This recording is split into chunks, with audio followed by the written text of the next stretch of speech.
नमस्कार मंडळींनो, सर्वांचे स्वागत आहे सुजाता पालवे किचनमध्ये। सर्वांना दीपावलीच्या आनंदमय व प्रकाशमान शुभेच्छा। दिवाळी म्हणजे काय असते? दिवाळी म्हणजे दिव्यांची, प्रकाशाची व अंधारातून उजेडाकडे प्रकाशमान होण्याची। दिवाळी सर्वात जास्त कोणाला आवडत असेल असे विचारले तर सर्वांचेच हात आधी वर उठतील। पण माझ्या मते ही दिवाळी गरिबांपासून श्रीमंताची, लहानांपासून मोठ्यापर्यंतची सर्वांचीच असते। दिवाळी ही सासूरवासीची सर्वात जास्त असते, कारण सर्व दिवाळीची कामे करून ती जेव्हा माहेरीच दिवाळीला जाते तेव्हा ना तिला जो आनंद मिळतो किंवा होतो तो कुठेही मिळणार नाही असा आनंद असतो। हा माझा अनुभव आहे। असो, दिवाळीत आपण अनेक दिवाळीचे फराळाचे पदार्थ बनवत असतो। तर आज आपण असाच एक दिवाळीचा फराळाचा पदार्थ करणार आहोत, चकली। चकली ही अनेक प्रकारची असते, पण आज आपण अशीच एक चकली करणार आहोत। घरच्या साहित्यात, कमी मसाल्यात, कमी तेलकट व कधीच फसणार नाही अशी बिना भाजणीची तांदळाची चकली करणार आहोत। तर चला बघूया त्याचे साहित्य। तर आज आपण इन्स्टंट चकली म्हणून सुद्धा आपण त्याला म्हणू शकतो। तर अशी आपण तांदळाची चकली करणार आहोत।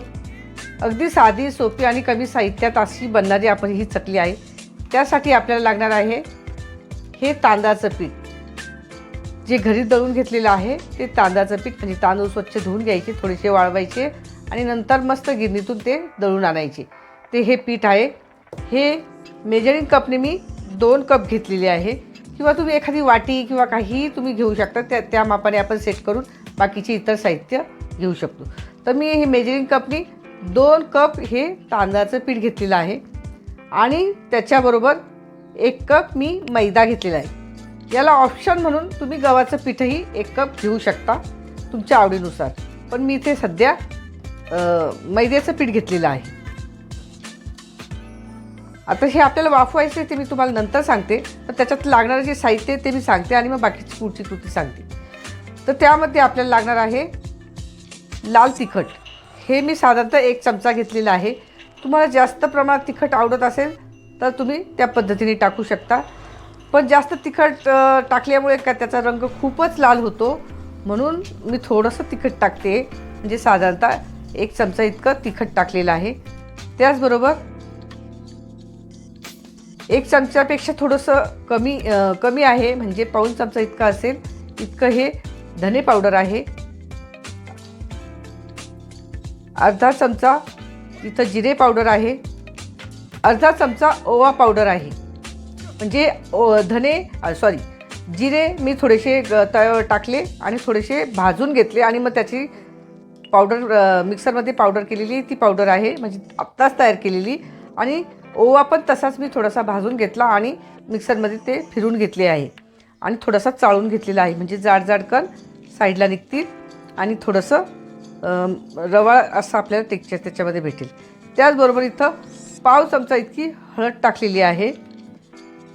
त्यामध्ये टाकण्यासाठी चकलीला आपण हे पांढरे तीळ टाकलेले आहे।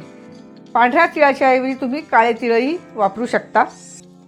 त्याचबरोबर इथं मी 1 चमचाभर मीठ घेतलेलं आहे। मिठाची आवश्यकता जर जास्त वाटणार असेल तर आपण थोडं अजून वाढून घेऊया। आणि इथे मी मोहन घालण्यासाठी इथं 4 चमचे, म्हणजे पोहे खाण्याचे जे 4 चमचे आपण याच्यामध्ये तेल टाकणार आहोत। तेल खूप जास्त टाकायचं नाही, नाहीतर मग ते चकली खूप तेलकट होते। आणि हे सर्व कालवण्यासाठी पाणी लागणार आहे आणि तळण्यासाठी तेल। हे आपलं साहित्य झालं। आता त्या सर्व ह्या साहित्यामध्ये आपल्याला हे जे पिठं आहे हे आपल्याला वाफून घ्यायचे। तर आपण ते कसे वाफायचे मी ते तुम्हाला सांगते। तर आता आपल्याला पीठ वाफून घ्यायचं आहे। तर त्यासाठी मी हे आपला कुकरचा डबा घेतलेला आहे आणि याच्यावर कोणताही पांढरा कपडा घ्यायचा आहे, पांढराच घ्यायचा आहे। हा मी रुमाल घेतलेला आहे। तुमच्याकडे उपरणं वगैरे काही जे असेल ते तुम्ही घेऊ शकता। आणि आता त्यामध्ये हे मी 2 कप इतकं हे पीठ टाकणार आहे। तुम्हाला मोजून पण दाखवते। हे पहा, तुम्हाला अंदाज येईल की हे पीठ किती असेल। थोडंसं व्यवस्थित असं दाबून पण घ्यायचं आहे।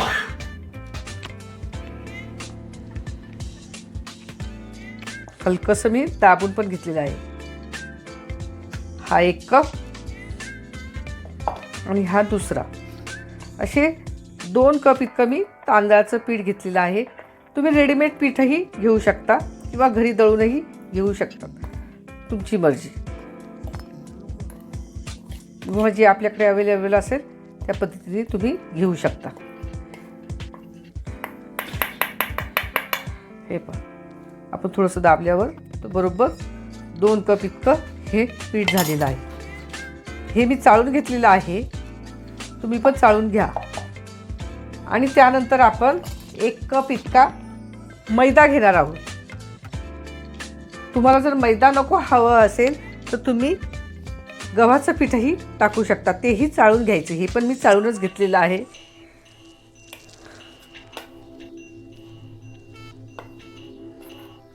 हा पण घेताना थोडासा हलकासा दाबून घेतलेला आहे.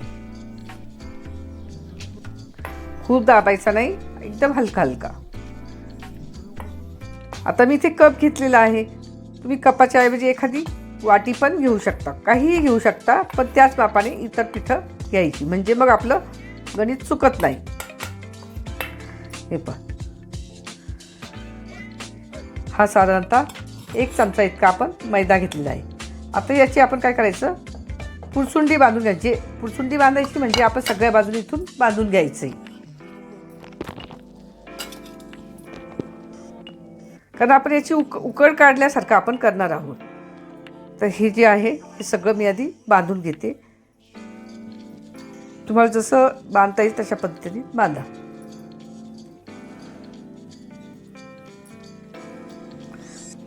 पण एक मात्र की कपडा घेताना हा पांढऱ्या रंगाचाच घ्यायचा, इतर कोणत्याही रंगाचा घ्यायचा नाही. कारण ज्यावेळेस आपण वाफवतो तर ते थोडंसं ओलसर होतं वाफेने, आणि मग त्याचा रंग उतरण्याची शक्यता असते. म्हणून घेताना आपण पांढऱ्या रंगाचाच कपडा घ्यायचा आहे. त्यासाठी आपण साधा सरळ आपला जो रुमाल वगैरे असतो तो घेतला म्हणजे काही टेन्शनच नसतं. असं व्यवस्थित, खूप दाबून नाही, पण असं व्यवस्थित असं बांधून घ्यायचं आहे. आता आपण ही पीठ खूप एकत्र केलेली नाही, पण जेव्हा आपण ते मळू त्यावेळेस ते आपोआप एकत्र होणार आहे. आता ही अशीच ठेवायची, याच्यात पाणी वगैरे काहीही टाकायचं नाही. कुकरचा डबा आहे, याच्यात आपण हे पीठ ठेवून दिलेलं आहे. आणि आता हे कुकर घेतलेलं आहे. आता हा कुकर घेतलेला आहे आणि ह्या कुकरमध्ये आपण पाणी टाकून घेणार आहोत. भांड्यात पाणी टाकायचं नाही आणि पीठही कोरडंच आहे. फक्त आपण ह्या खालच्या बुडाला आपण पाणी टाकून घेतलेलं आहे आणि याच्यामध्ये हा डबा ठेवून द्यायचा आहे. आणि याच्या जास्तीत जास्त 3 शिट्ट्या आपण करून घेणार आहोत. तर आपण याच्या शिट्ट्या करून घेऊया. आता आपण ह्या पिठाच्या 3 शिट्ट्या करून घेतलेल्या आहे आणि थोडं थंडही केलेलं आहे. आता आपण हे खोलून पाहूया. आता हे पीठ आपण जेव्हा टाकलं होतं तेव्हा एकदम मोकळं होतं. आता याचा असा गोळासारखा तयार झालेला असेल.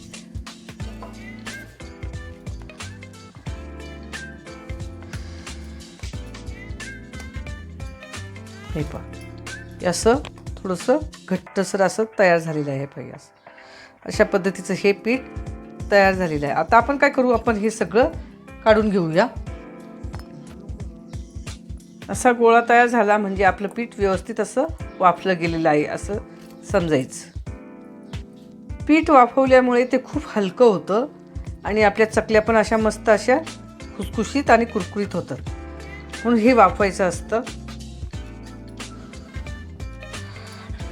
व्यवस्थित आपण काढून घ्यायचं आणि हे एक्स्ट्रा जर लागलेलं असेल तर ते आपण पाण्यात भिजत टाकू, त्यावेळेस ते निघून जातं. ते मी साईडला असंच ठेवून देते. आता हे जे आहे झालेलं आहे पहा, असे घट्ट हे सर्व मोडून घ्यायचं आहे. आता हे थंड झालेले असल्यामुळे आपण हाताने पण मोडू शकतो किंवा मिक्सरमध्ये टाकून एक गरका मारल्यावर आणि फिरवलं तरी पण ते बारीक होऊ शकतं. आपल्याला जर असं करायचं असेल तर असं करा किंवा मोडून करायचं असेल तर तसं करा. आता हे सर्व थोडंसं बारीक झाल्यावर आपल्याला चाळून घ्यायचं आहे, म्हणजे याच्या एकही गुठळी आपल्याला आता याच्यामध्ये ठेवायची नाही. तर आपण चाळून घेऊया. आता आपण याची जाड याची थोडी चाळण घेतलेली आहे आणि हे पीठ आपण असं थोडं थोडं टाकून गाळून घेणार आहोत, म्हणजे आपली गुठळ्या सगळ्या निघून जातील आणि पीठही असं मस्त मोकळं होऊन जाईल. पुरण चाळायचं जरी चाळण घेतली तरी चालेल, किंवा पिठाची चाळण जी असते पण थोडीशी जाड घ्यावी, कारण खूप बारीक जर घेतली तर ते लवकर गळत नाही. हे सगळं आपण याच्यामध्ये टाकून घेणार आहोत. आता आपण वेगवेगळी पीठ टाकली होती, पण आता हे सर्व एकत्र होणार आहे, त्यामुळेच मी त्यांना कालवलं नव्हतं. आता ते सगळे कालवले जातील. हे सगळे मोकळे पीठ होतील आणि ह्या ज्या गुठळ्या थोड्याशा दाबल्या लगेच त्या तुटून म्हणजे मोकळ्या पण होतात. मैद्याचं पीठ टाकण्याचं एकच उद्दिष्ट असतं की आपल्या पिठाला थोडीशी बाइंडिंग येण्यासाठी, कारण तांदळाचं पीठ हे खूप असं भगरं असतं, त्याच्यामुळे आपल्याला थोडीशी बाइंडिंग येण्यासाठी आपण त्याच्यामध्ये मैद्याचं पीठ टाकलं. त्याच्याऐवजी गव्हाचं पीठ टाकलं तरी पण खूपच छान होतात ते आपण कळणार नाहीत की याच्यामध्ये गव्हाचं पीठ टाकलेलं आहे. त्या पण खूप छान लागतात, एकदम ऑथेंटिक सारखे आपण ज्या भाजणीच्या चकल्या म्हणतो ना तशा पद्धतीच्या त्याचा रंग होतो आणि पौष्टिकही होतो. अशा साध्या सिंपल आणि सोप्या पद्धतीच्या मी रेसिपी करत असते, कारण सर्वांनाच ह्या रेसिपी करता येतील. त्याच्यामुळे मी जास्त तामझाम किंवा खूप असं असलेल्या वस्तू मी बनवत नाही. असं व्यवस्थित गाळून घ्यायचं आहे आणि हे राहिलेलं पण आपण याच्यातच गाळायचं आहे, नाही तर तुम्ही टाकून द्याल. टाकायचं नाही तर असंच थोडंसं मोडून मोडून हे करायचं, तर आपल्या सगळ्या गुठळ्या पण निघून जातील. आता हे सर्व पीठ आपण व्यवस्थित एकत्रित करून घेऊया. म्हणजे एकत्रित झाल्यासारखंच आहे, पण थोडंसं आपण एकत्रित करतोय. मैदा आणि तांदळाचं पीठ आपलं हे व्यवस्थित एकत्रित झालेलं आहे. आता काय करायचं, आपण यामध्ये मी हे लाल तिखट टाकणार आहे. हे मी साधारणतः 1 चमचा इतकं लाल तिखट घेतलेलं आहे. तुम्हाला जास्त तिखट खायची असेल थोडं टाकू शकता, पण शक्यतो जास्त तिखट टाकू नका, कारण ते तळताना खूप ठसका उठतो, म्हणून थोडंसं तिखट कमी टाकायचं. त्यानंतर आपण त्याच्यामध्ये टाकणार आहोत ही ओवा पावडर आहे. ही अर्धा चमच्यापेक्षा कमी आहे.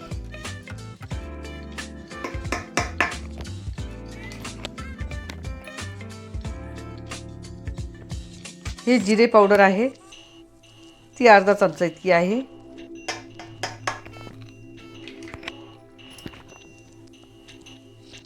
धने पावडर आहे, ही 1 चमचा इतकी आपण टाकलेली आहे.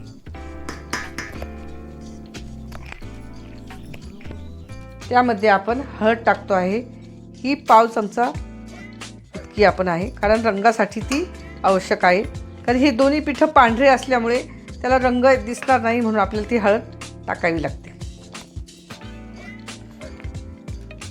त्याबरोबर आपण 1 चमचा इतकं मीठ टाकलेलं आहे. खूप मीठ टाकू नका, नाहीतर मग खारट होण्याची शक्यता असते, तर बघून बघून टाका. पण हे अंदाजे मी 1 चमचा इतकं बरोबर घेतलेलं आहे. आता यामध्ये आपल्याला मोहन घालायचं आहे. हे जे मोहन आहे, हा जो चमचा आहे पोहे खाण्याचा, त्या चमच्याने 4 चमचे इतकंच आपल्याला टाकायचं आहे. हा एक, आणि हे साधं आहे, म्हणजे खूप गरम केलेलं वगैरे नाही, साधं आपण टाकतो आहे.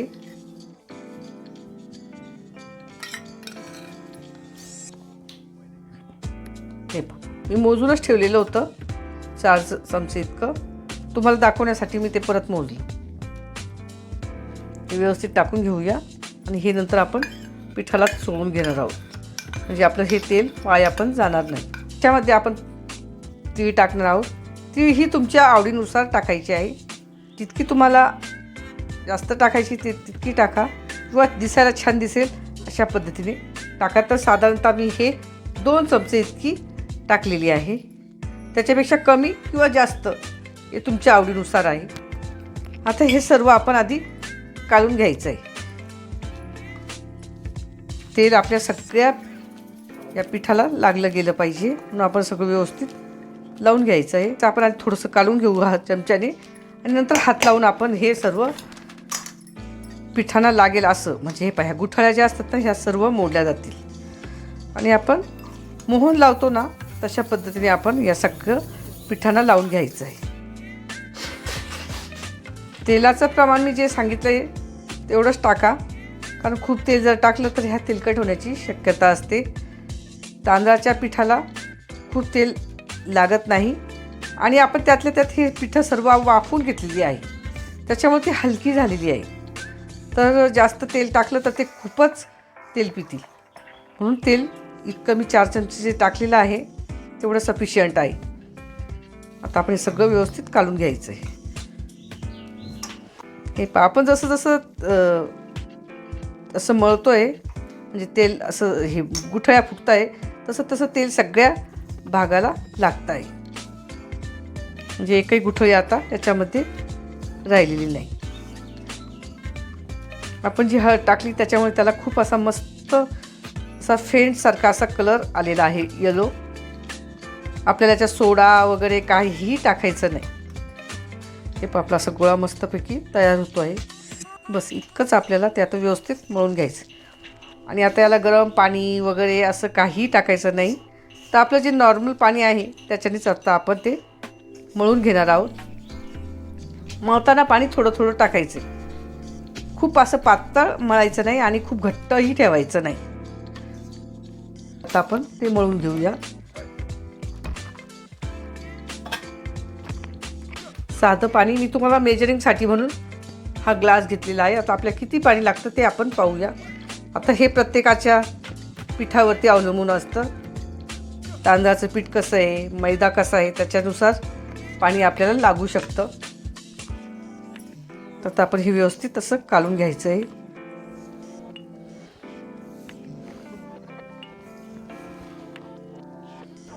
आता हे थोडंसं मळून आपण 10 मिनटं रेस्ट करणार आहोत.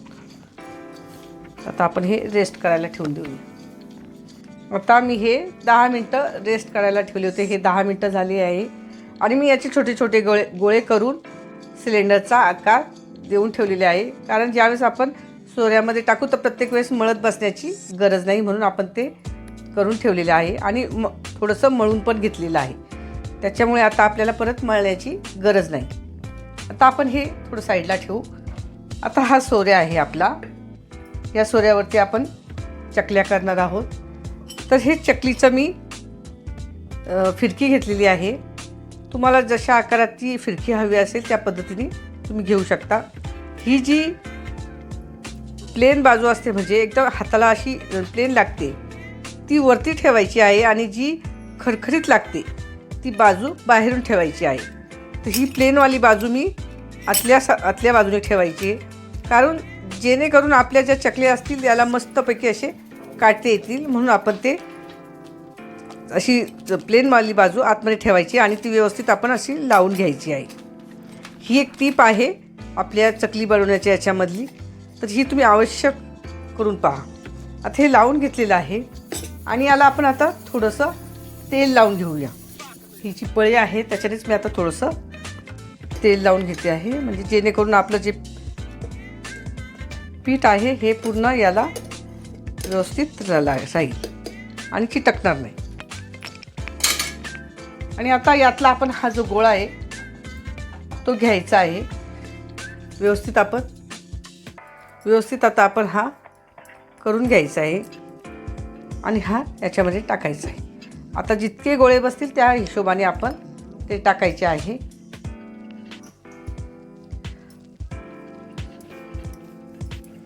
टाकताना हा आहे ना एकमेकाला व्यवस्थित असा मिक्स झाला पाहिजे, असा दाबून घ्यायचा आहे. नाहीतर मग त्याच्यामध्ये जर गॅप राहिला आणि हवा जर राहिली तर मध्येच आपली चकली तुटण्याची शक्यता असते. तर साधारणतः माझे 2 ते 2.5 इतके गोळे बसत आहेत. तर मी तेवढे टाकून घेणार आहे. त्याच्यापेक्षा थोडे कमी टाकायचे असतील तरी टाकू शकता. तर मग आपल्याला ते लावण्यासाठी हे थोडंसं मी कमी केलं आणि हे याच्यामध्ये टाकून घेतलं. आणि हे सगळं व्यवस्थित आता आपण आधी दाबून घेणार आणि हा सोऱ्या आता आपण लावून घ्यायचा आहे.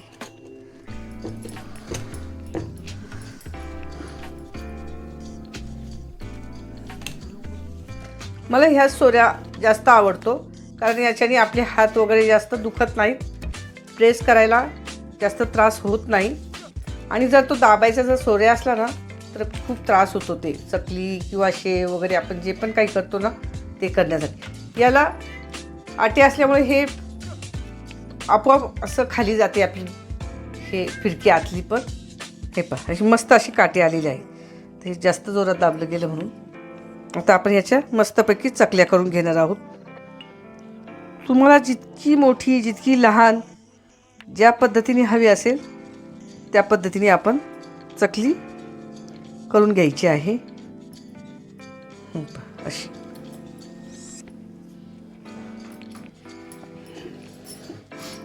तर दुसरी आपण करून घेणार आहोत.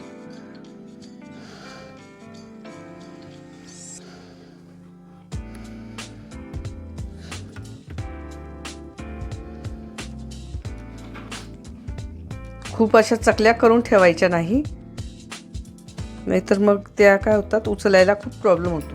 आपल्याला जितक्या चकल्या तळायच्या ना तितक्याच मी आता सध्या करून घेते. आणि ज्यावेळेस नंतर परत आपण चकल्या करणार आहोत.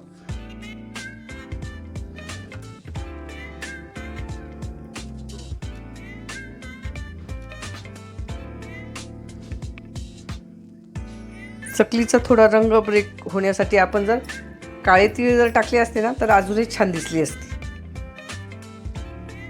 काळे तीळ किंवा कलोंजी काहीही तुम्ही टाकू शकता. पण मी आता त्यापैकी काहीच टाकलेलं नाही. ते ह्या पण अशा खूप छान लागतात.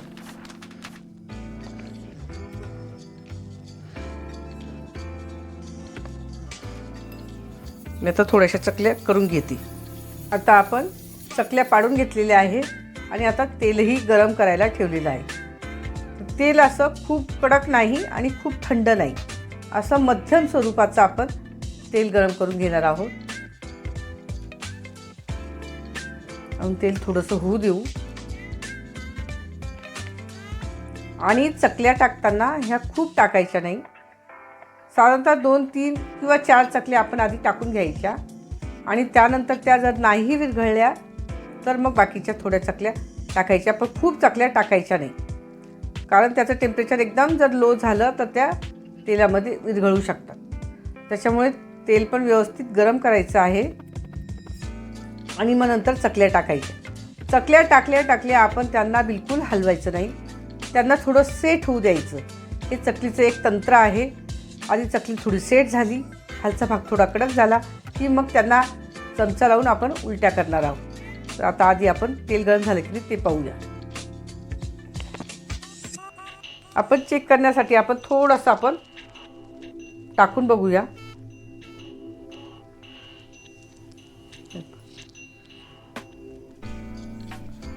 आपलं तेल आता बऱ्यापैकी गरम झालं. हे पहा वरती डायरेक्ट लगेच आलेली आहे.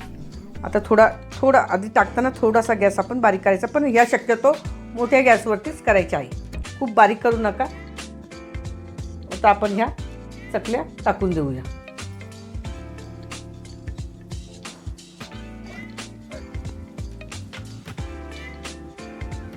मी 4च चकल्या टाकणार आहे आणि नंतर आपण थोडंसं गरम झाल्याच्या नंतर आपण पुढच्या वेळच्या चकल्या ह्या जास्त टाकणार आहोत. पण पहिला जो घाणा असतो हा 4च चकल्यांचा करावा, कारण आपलं तेल खूप असं गरम झालेलं नसतं म्हणून. आता हे बुडबुडे जे दिसत आहेत तर आपल्या ह्या चकल्या छानपैकी फ्राय होत आहे, हे त्याचं लक्षण असतं. ज्यावेळेस थोडे बुडबुडे कमी झाले तर समजायचं की आपली चकली पाठीमागून व्यवस्थित भाजली गेलेली आहे. मग त्यावेळेस आपण चमचा लावून उलटी करायची आहे.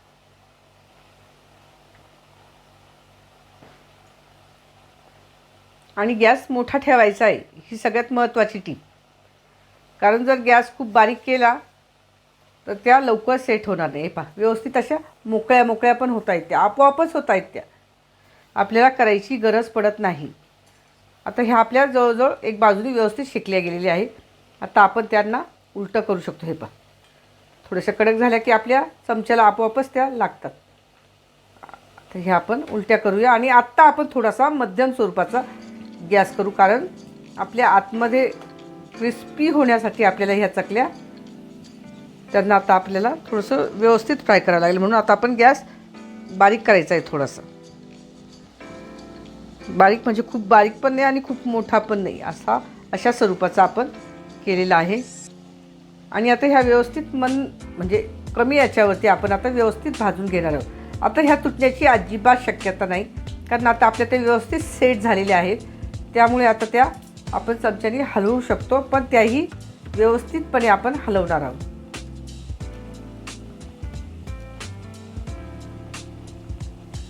चकली पूर्ण तळल्याच्या नंतर ती आपोआप खाली बसते, तेव्हा त्याचं पूर्ण तळली गेली आहे हे त्याचं लक्षण असतं.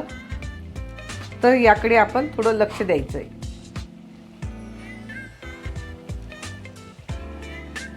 चकल्या अजूनही आपल्या वरती तरंगतात. हे बघ, काही काही चकल्या ह्या खाली बसत आहेत, म्हणजे आपल्या ह्या तळल्या जात आहेत व्यवस्थित छानपैकी.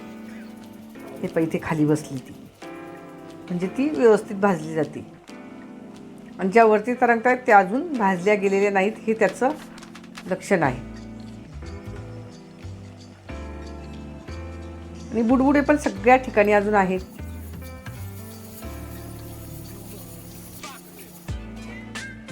हे आपल्या मस्तपैकी अशा तळल्या जात आहेत त्या. आणि हा गोल्डन ब्राऊन रंगापर्यंत आपण तळणार आहोत. आता आपण त्या काढून घेऊया, कारण आपल्या ह्या चकल्या ह्या पूर्णपणे खाली बसलेल्या आहेत, म्हणजे आपली चकली ही तयार झालेली आहे. व्यवस्थित टाकल्याने गेल्या म्हणून त्याचा आकार तसा झालेला आहे. हे पहा, आणि ह्या व्यवस्थित आता ह्या सर्व तेल त्याचं काढून घ्यायचं आहे.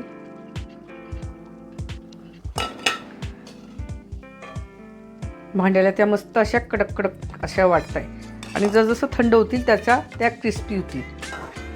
आता आपण दुसऱ्याही टाकून घेऊया. दुसऱ्याही टाकायच्या. आता आपण 4च्या ऐवजी 5-6 जरी टाकल्या तरी काही प्रॉब्लेम नाही, कारण आता व्यवस्थित ते तेल गरम झालेलं आहे. ते आपण आता काढून घेऊया. मस्तपैकी आपल्या ह्या चकल्या तयार झालेल्या आहेत.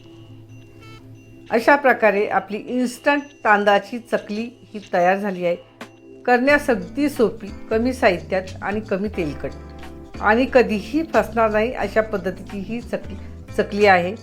तर ही चकली तुम्ही अवश्य करून पहा, आणि कशी वाटली हे मला कमेंट्समध्ये नक्की कळवा. त्याचबरोबर लाईक, शेअर आणि सबस्क्राईब करा. त्याचबरोबर बेल आयकॉनलाही प्रेस करा. धन्यवाद.